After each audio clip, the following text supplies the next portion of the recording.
আপনারা তুলসীর মালা পরেন না কেন? আপনারা তো মশাই ভগবান শ্রীকৃষ্ণকেও মানেন না। শ্রীকৃষ্ণের কোনো ছবি তো আসনে নেই। বন্দে পুরুষোত্তমম। আপনাদের প্রতি প্রত্যেককে জানাই রানন্দিত জয় গুরু। দুই সাধুর সাথে কথোপকথন। লিখেছেন আমাদের অতি প্রিয় এসপিআর ডাক্তার রাজেশ চৌধুরী দা। বিষয়টি পড়ে খুব ভালো লাগলো, তাই সবার সাথে শেয়ার করছি। সকালে ধুতি ফাতুয়া পরে দীক্ষার কাজে বেরিয়েছি। ফেরার পথে খিদা অনুভব করায় দুর্গা চৌমোহনীতে এক গুরুভাইয়ের মিষ্টির দোকানে ঢুকলাম। টিফিন করছি, এমন সময় গেরুয়া বসন পরা, তিলক কাটা ও গলায় তুলসীর মালা পরা দুজন সাধু আমার সামনের টেবিলে এসে বসলেন। আমায় সাদা ধুতি ফতোয়াতে দেখে ওনারা নিজেদের মধ্যে কি যেন ফিসফিস করে কথাবার্তা বলছেন। একটু পর আমায় নমস্কার জানালেন। প্রত্যুত্তরে আমিও জানালাম। একজন মিষ্টি হেসে জিজ্ঞেস করলেন, আপনি কি অনুকূল ঠাকুরের ভক্ত? আমি শ্রী শ্রী ঠাকুর অনুকূল চন্দ্রের চরণাশ্রিত, আমি উত্তরে জানালাম। আচ্ছা আচ্ছা, আপনারা তুলসীর মালা পরেন না কেন? একদম ডাইরেক্ট এনকাউন্টার। আমি উল্টে জিজ্ঞেস করলাম, আপনারা তুলসীর মালা পরেন কেন? আমাদের গুরুদেব তুলসীর মালা পরতে বলেছেন তাই। আমারও একই ব্যাপার দাদা, আমাদের গুরুদেব তুলসীর মালা পরতে বলেননি, তাই পড়ি না। তার মানে আপনারা সনাতন ধর্ম মানেন না। সনাতন ধর্ম মানে কি দাদা? আমি তো বুঝলাম না। একটু যেন ঢুক গিললেন।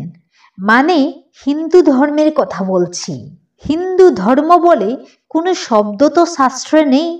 গীতা, মহাভারত, বেদ, পুরাণ কোনো গ্রন্থে কি হিন্দু ধর্ম বলে কোনো কথা আছে? না, মানে বলতে চাইছি তুলসীর মালা পরলে তো ভালো, এগুলো তো আমাদের সনাতনীদের পরিচয়। দাদা, তুলসীর মালা পরিধান করাই যদি সনাতনীদের পরিচয় হয়, তবে স্বামী বিবেকানন্দ তো সনাতনী ছিলেন না।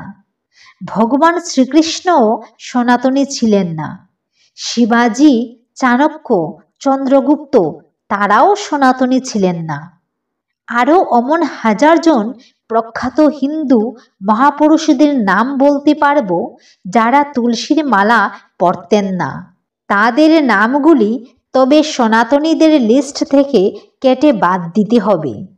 হঠাৎ করে সাধু বাবা প্রসঙ্গ পরিবর্তন করে বলে উঠলেন, আপনারা তো মশাই ভগবান শ্রীকৃষ্ণকেও মানেন না। মন্দিরে শুধু আপনাদের গুরুদেবের ছবি, শ্রীকৃষ্ণের কোনো ছবি তো আসনে নেই। শ্রীকৃষ্ণই তো সনাতনীদের প্রকৃত গুরু, তাকেই পূজা করেন না আপনাদের মন্দিরে, এ কেমন কথা? আমি বুঝলাম সাধু বাবাদই কোনো কারণে সৎসঙ্গের উপর ক্ষেপে আছেন। আমি সবিনয়ে বললাম, আমাদের মন্দিরে ভগবান শ্রীকৃষ্ণের ছবি না থাকলেও সকাল সন্ধ্যা আমরা জয় রাধে রাধে, কৃষ্ণ কৃষ্ণ, গোবিন্দ গোবিন্দ কীর্তন করি। আমাদের বিনতি প্রার্থনায় বহুবার রাধা নাম উচ্চারণ করি। শ্রী শ্রী ঠাকুর আমাদেরকে ভগবান শ্রীকৃষ্ণের প্রতি আরও শ্রদ্ধাশীল করে তুলেছেন। তার নাম যেন রোজ নেই, তার ব্যবস্থা নিজেই করে গেছেন।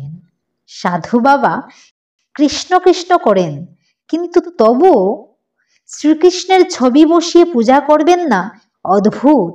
না না, অদ্ভুত শুধু আমরা না, আপনারাও অদ্ভুত। সারাদিন হরে কৃষ্ণ হরে রাম, রাম রাম হরে হরে বলেন, কিন্তু আপনাদের মন্দিরের আসনে শ্রী রামচন্দ্রের একটাও ফটো নেই। কি অদ্ভুত না? আরে মশাই, রাম আর কৃষ্ণকে আলাদা নাকি? শ্রী রামই তো পরের জন্মে শ্রীকৃষ্ণরূপে ধরাধামে এসেছেন।